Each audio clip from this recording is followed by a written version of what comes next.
You are leaning back in a leather chair that cost more than a mid-sized sedan, staring at a screen that has suddenly lost its soul. The Bloomberg terminal, that frantic, neon tapestry of greed, has gone flatline. It is 2:14 p.m. on a Tuesday. In the high-frequency trading firms of Greenwich, the server fans are screaming, but the data has turned to ice. In the glass monoliths of Canary Wharf, the air conditioning hums an indifferent C-sharp, but the humans have gone deathly silent. You watch the flickering pulse of the SOFR, the secured overnight financing rate. Usually, it moves in fractions of a basis point, a gentle tide. Now you see it spike into a jagged mountain peak of 40% before the feed cuts to a hollow black. The plumbing has failed. A premier global clearinghouse, the invisible counterparty that ensures trust, has quietly suspended all settlements. It happened with a whispered Error 503 on a private backend. For exactly 180 seconds, the global economy is a ghost ship drifting toward a reef. You feel a cold sweat prickle your neck. This is the flash freeze. The bid-ask spread becomes an infinite, unbridgeable abyss. You try to execute a sell order for a blue chip position, but the button feels like a dead limb. In these 3 minutes, the fundamental trust that holds the sky up has evaporated. You realize with a sickening jolt that the liquidity you were promised was never water.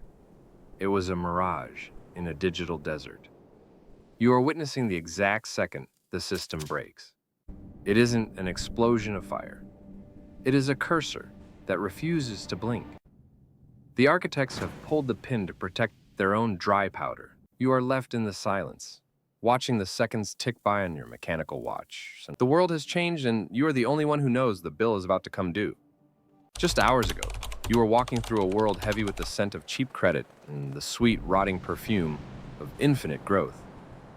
You remember the sun hitting the glass towers of the financial district, monuments to the everything bubble.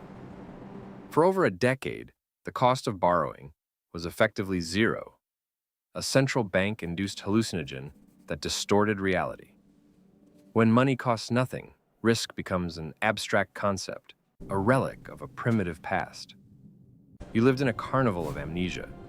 You watched your neighbors leverage the equity in their homes to buy digital land in metaverses. You saw kids in hoodies lecture the world on a new paradigm while trading speculative tech stocks that hadn't turned a profit since their inception. This was the era of the zombie corporation. Thousands of companies kept on life support by a constant drip of cheap debt, valued at billions because there was nowhere else for the trash cash to go. The air was thick with collective arrogance. You believe the narrative of the Fed put, the unspoken promise that central banks would always print more liquidity if the market so much as bruised its knee. But you failed to look at the geometry of the trap. You lived in the deceptive warmth of this illusion, unaware that the floor was actually a ceiling being lowered inch by inch. Your brokerage account balance was merely a shadow cast by a debt-fueled fire. You stood on the precipice, smiling, while the foundations of the mountain were being eroded by the same people who sold you the hiking gear. You forgot the first law of the ledger. Debt is a gravity that never sleeps. As the sun sets, the long shadows reveal the truth. You weren't an investor. You were just a passenger on a plane where the engines had already flamed out. To understand the ruin, you must look at the predatory mathematics of the Contagion effect. Money is not a neutral fluid. It is a hierarchy of proximity. When central banks inject trillions, it enters at the very top. The architects, the hedge funds, and Tier 1 banks receive that new money first. They spend it while its purchasing power is high, acquiring real-world assets like farmland and energy grids before inflation trickles down to your grocery store. By the time it reaches your wallet, its value has been hollowed out. The real mechanics lie in the margins spiral. In a world of $3 trillion in global debt, solvency is a game of musical chairs played on a trapdoor. Using game theory, the architects realize there is only the first mover advantage. This is the prisoner's dilemma on a global scale. If Firm A sells everything immediately, it survives while Firm B is wiped out. Therefore, the most rational move for an architect is to trigger the sell-off themselves.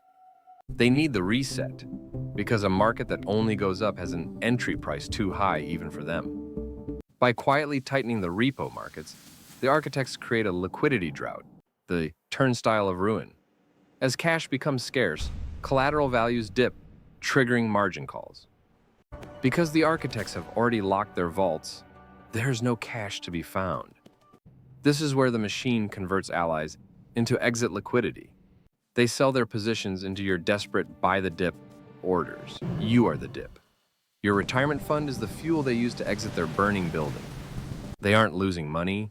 They have already moved into short positions. They sold you the peak, and now they are waiting at the bottom with the cash they printed themselves to buy your life for pennies on the dollar. The spark in the clearinghouse server room becomes a wildfire that jumps the silicon fence. The butterfly effect is a synchronized sledgehammer hitting every pillar of your life. It begins with the VIX spike, the fear gauge. It doubles in an hour, a death sentence for the derivative hedges held by conservative institutions. You watch as pension funds, the money promised to teachers and firefighters, are hit with margin calls they cannot meet. To survive, they are forced to sell their pristine assets, gold and blue chip stocks, just to cover losses on their garbage bets. This is the liquidation spiral. They sell what they can, not what they want, causing the good assets to collapse alongside the bad. The contagion moves from the screen to the street. A missed payment in a London boardroom leads to a construction site in Ohio falling silent by noon. The just-in-time delivery system is revealed to be a fragile chain of unsecured IOUs. Without the constant flow of letters of credit, container ships stop moving. The global supply chain shatters.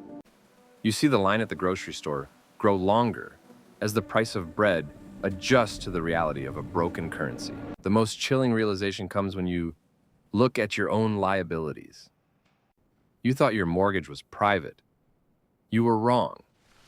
Your debt was bundled, sliced, and sold. Your home is now a line item on a distressed debt ledger traded in the Cayman Islands. The architects are marking to market, and your life is being devalued in a dark pool you didn't know existed. They aren't panicked, they are harvesting. The system is working exactly as intended, a giant funnel moving the remaining crumbs of the middle class into the vaults of the few. The system hasn't failed. It has been liquidated by design. While you are standing in a daze outside a closed bank branch, the architects are moving with surgical precision. They aren't looking at stock tickers anymore. They are looking at deeds and maps. This is the Great Consolidation. In this vacuum, they deploy Vulture capital. When the herd dies of thirst, the Vulture thrives. They leverage the debt-to-equity swap to vacuum up assets that cannot be deleted or inflated away. They target the essential commons. They move into the heartland to seize thousands of acres of farmland and the subterranean water rights attached to them. They buy energy grids and aging toll roads for pennies on the dollar, using the cash they moved into safe havens months ago. In the liquidity trap, your reality is dismantled in 4 steps. First, the freeze locks your money. Second, the devaluation hollows out your currency.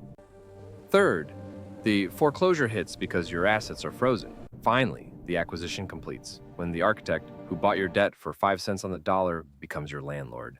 The crash was never a tragedy for those at the top. It was a massive, non-consensual transfer of tangible reality. You learn the hard lesson of the void. When the system resets, the person with the most debt loses everything, and the person who owns the debt owns the person.